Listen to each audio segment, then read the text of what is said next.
এই টপিকটা চুজ করলাম কেন? আপনারা জানেন যে রিসেন্টলি মানে একটা ট্রেন্ডিং চলছিল না, আই লাভ মোহাম্মদ সাল্লাল্লাহু আলাইহি সাল্লাম বা উই লাভ মোহাম্মদ সাল্লাল্লাহু আলাইহি সাল্লাম।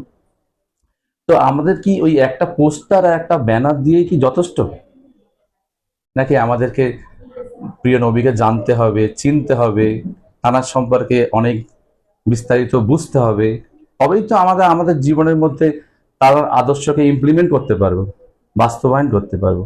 তো সেই জন্য আমরা এই টপিকটা নির্বাচন করেছি এবং আমরা একটা ছোট বুকসের মাধ্যমে আপনাদেরকে গাইড করার চেষ্টা করেছি। তার মানে এই না যে ওই বইটাই শুধু পড়ে শিখতে হবে, একটা সিস্টেমে আনার জন্য আমরা করেছি ওটা। তো আপনাদেরকে বলবো আরো অনেক বই আছে, যেমন এই বইটা সংকলন করা হয়েছে আর রাহিকুল মাকতুম থেকে, যেটা 1182টা বইয়ের মধ্যে ফার্স্ট হয়েছিল। তো সেই বই থেকে করা হয়েছে, আপনারা চাইলে ওই বইটাকে পড়তে পারেন। ওটা আপনারা নিশ্চয়ই কোনো কলেজ স্ট্রিট বা কোনো কাউকে বললে হয়তো আপনারা পেয়ে যাবেন। এটা হলো একটা কথা।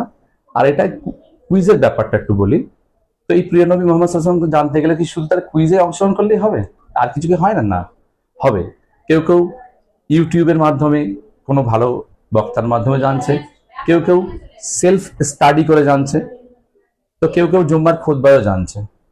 তো আমরা একটা প্রসেস নিয়েছি, সেই প্রসেসটা কি একটা কুইজের মাধ্যমে খুব অল্প সময়ে ইন্টারেস্টিংলি সেগুলো জানা যায়, অনেক নলেজ গেইন করা যায়। আর যতক্ষণ না কোনো নলেজ আমরা গেইন করবো না, ততক্ষণ আমাদের কনফিডেন্স আসে না। ধরুন আপনাকে যদি কোনো অমুসলিম কেউ প্রশ্ন করে যে আপনাদের প্রিয় নবী সম্পর্কে একটু বলুন, হয়তো আমরা 2 লাইন বা 3 লাইন বলবো। যখন আপনার কাছে অনেক ইনফরমেশন থাকবে, তখন কিন্তু আপনি অনেক কিছু বলতে পারবেন, তাই নাকি? তো আমরা এই প্রোগ্রামটা করেছি এই কুইজের মাধ্যমে, কারণ কুইজের মাধ্যমে ইন্টারেস্টিংলি ভাবে খুব অল্প সময়ে অনেক কিছু জানা যায়। তো যাই হোক, এই হচ্ছে আমাদের উদ্দেশ্য।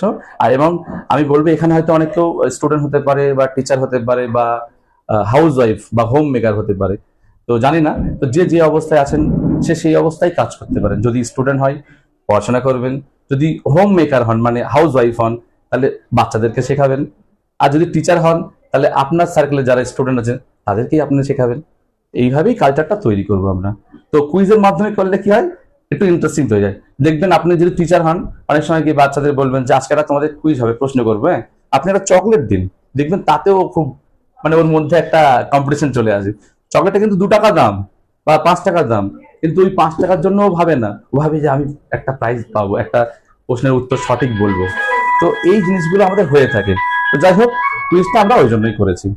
তো আশা করি আপনারা এই ব্যাপারটা বুঝেছেন। এখানে এই রুমে যার কি প্রশ্ন করেছিল হ্যাঁ, প্রশ্ন কি করা হয়েছিল জানি না। তো প্রশ্ন সঠিক উত্তর দিয়েছে হুমায়রা নাজ। কে আছে? আচ্ছা, তুমি ওখানে থাকো।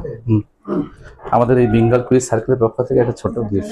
Thank you, জাযাকাল্লাহ। ঠিক আছে, আপনারা ভালো থাকবেন। আসসালামু আলাইকুম। আরেকটা রুম খুলেছিল, ওইটা তাইয়াবা খাতুন। আচ্ছা, ঠিক আছে, ঠিক আছে, আপনারা ভালো থাকবেন। একটা মানে বিশেষ মানে জিনিস আছে সেই বছরে, উনি ওই বছরে জন্মগ্রহণ করেছিলেন, সেই বছরটাকে একটা নাম দেওয়া হয়, সেই নামটাকে কি বছর বলা হয়? বলো যে পাঁচ ছাত্র ছিল আঙুল ফেলবা হচ্ছে আঙুল বছর চলে ওই ধরো আজ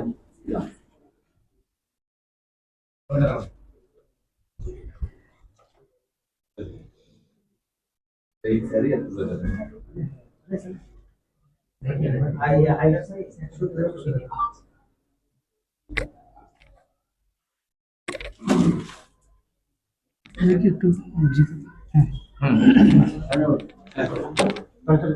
ঠিক আছে, আপনারা সবাই ভালো থাকবেন।